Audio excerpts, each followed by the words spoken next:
During this video, we'll go over 4 ways how I lost 70 pounds going from overweight to shredded. First off, if you're new, my name is Clarence. Welcome to the channel. I give my subscribers weekly fitness advice and also allow you guys to go through my journey as well.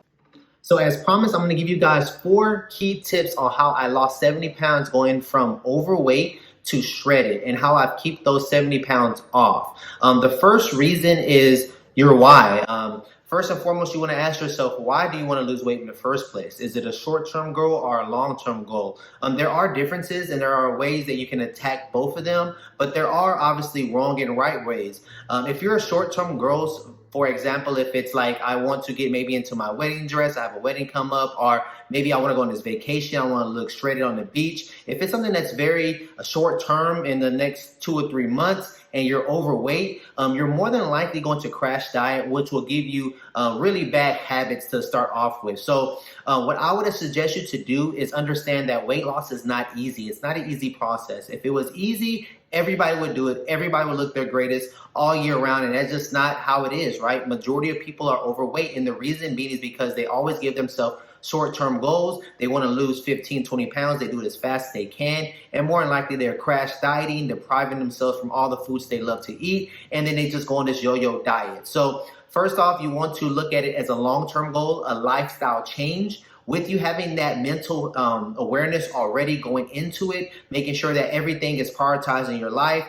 that you're understanding that your nutrition comes first, you focus on low calorie dense options, you focus on exercising, putting cardio first, and also making sure that it's going to be something that's long process. Once you get that mindset down and you understand it's something that's not going to happen overnight, you're already going to set yourself up for a good future. If you do it the opposite way and you're thinking about a short term and all you're doing is focusing on the end result, more than likely you're going to go ahead and strict yourself too far, go too hard into the gym, go too hard in your diet, and you're going to give up yo-yo diet and then wait till January 1st of the next year to try it all over again.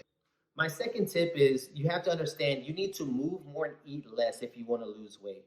You want to start off very simple. You want to start off understanding that, hey, if I just move a little bit more than I'm doing now and eat a little bit less, it's going to naturally have me be into a caloric deficit and I'm going to go ahead and lose weight. Now, you don't want to go too strategic about it when you first start off. If you're somebody that has poor eating habits right now, just cut off some of the poor eating habits. If you're a person that eats a lot of sweets, try to cut back on the sweets. You know, if it's 7 days a week right now, make it 2 or 3 days a week, right? Same thing with, like, say, soda, for example. If a person that drinks a lot of soda, switch to diet soda. Get yourself acclimated to drinking diet soda, right? Don't go just, straight to water or drinking water all the time, depriving yourself of the things that you like. Just make small little substitutions. If you're a person that has maybe a stationary job and you sit at the desk all day and you're not very active, get up, go walk on your lunch break, hit around 8,000 to 9,000 steps a day. These are things that you want to start off with. You don't want to jump right onto maybe the elliptical or the Stairmaster or the bike right off the gate, because it's going to put too much onto your body. Now, if you're a person that can't get those walks in and you can't get 8,000 to 9,000 steps just because of the fact that you're behind a computer a majority of the day and you just can't fit it in, then get to the gym and maybe do some moderate pace cardio, which we'll talk about here in a little bit. But you want to start off everything very slow. You don't want to jump into it. The biggest key to people failing in the first month or two of working out is that they put too much on their plate. They try to do it too fast. They want to lose the weight so fast that they deprive themselves from everything that they want, all the loves that they like in food and the type of cardio that they just don't want to do, but they know burns the most calories. You don't want to do that. So you want to take it very, very slow starting off. If you do no cardio right now, guess what? Doing a little bit more is going to help you out, right? So start off with 2 or 3 days of moderate pace cardio. Do some more steps. If you go maybe home and all you do is just Netflix and chill all night, then get up, get off the couch, go for a 30, 45-minute walk. Things like this are going to help tremendously at the beginning. The same thing with nutrition. You don't want to cut yourself off. You just want to moderate it. At the beginning, make sure that you cut off as much as you can, and don't, overdo it when it comes to depriving yourself from your nutrition and pushing too much in the gym or cardio. Hey, and if you're liking this information so far, please go ahead and subscribe to the channel. I'll much appreciate it. Leave a comment down below to help the algorithm. If you guys have any questions or comments for me, leave those down below as well. I'll be more than happy to reply once I get a chance. Third thing I want to talk about, guys, is understanding calories. Calories in, calories out is the whole grill. You have to understand that if you want to gain weight, lose weight, maintain your weight, you have to track your calories. If you're a person that doesn't track your calories right now, it's very easy to do it. Download an app. My favorite is MyFitnessPal. You just go ahead and scan what you're going to eat, place it in. Easy as that. Now, it can be a little bit of intimidation when you first start off, but you have to get into the habit of understanding how many calories you eat every single day. To allow yourself to get into a actual caloric deficit, you have to know what your maintenance is. You have to understand what's going to keep you at the weight now, and then take about 400 to 500 calories off that on a daily basis to lose about a 1% of your body weight every week. That's a good start point. Now, with that being said, low calorie dense options are going to be your best bet. If you're a person that likes, for example, whole milk, you get the low fat version. If you're a person that likes maybe cheese, you get the fat free version. If you're a person that eats beef, then you get the 96% chicken breast, things of that nature. You get the point, right? The lower calorie options. You have to be looking at the nutritional facts on the back of your labels to always find what is a low calorie option of whatever you want to eat for that day. Fill up on a lot of whole foods, obviously, a lot of fruits and vegetables. Do not be a person that doesn't eat their fruits and vegetables. Try to eat as much as you can. And also make sure that you're always on top of tracking those calories every single day. On a weekly basis, you want to go ahead and average those calories out, and that will allow you to see how much weight you lost versus how many calories you ate for that week. Low calorie options are the key, guys. You want to make sure that you are staying on top of this every single day. All right, so the fourth tip I want to talk about today, guys, is the importance of cardio.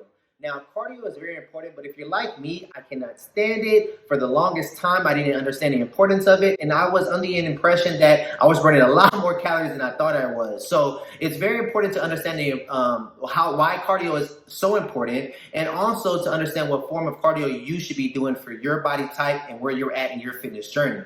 So obviously, cardio is important due to the fact of placing you into a further caloric deficit. Like we talked about earlier, it's all about calories in and calories out. But at the same time, it's also important for your heart. Your heart is the number one muscle that you have to be conscious about, right? Now, just because of the fact that we get up, we move every day, that's not burning enough calories to actually put your heart at a place to strengthen itself. It's going to come from cardiovascular activities. Now, to make sure your heart is strong, you want to make sure that you're starting off with at least 150 to 200 minutes of cardio at the beginning phases of your workout regimen. Now, you want to strengthen your heart to decrease the chances of diabetes, decrease the chances of heart failure, things of that nature. And it also can allow you or give you a chance to live longer if you put your cardio first. Now, 150 minutes to 200 minutes is, like I said, you want to start off with, but you don't want to jump into it doing high intensity cardio. The form of cardio that you want to do to burn the fat, especially if you're a beginner, you haven't been in the gym maybe in weeks, months, or years, is moderate pace cardio.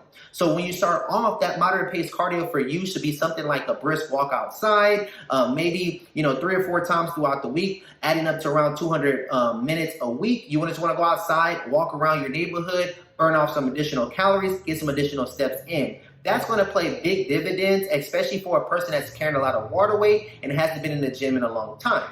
Now, after about 3 to 4 weeks, guys, you want to up that a little bit and include some type of equipment. That equipment can be maybe the elliptical or maybe the treadmill, which is my favorite. With the treadmill, you want to have it on an incline. You don't want to run on the treadmill. You want to have it at a pace of a little bit faster than your normal walk and put it on an incline. This is literally going to double the amount of calories. The same thing with the elliptical. If you place the intensity up a little bit, it's going to literally almost double the amount of calories that you're burning from just walking.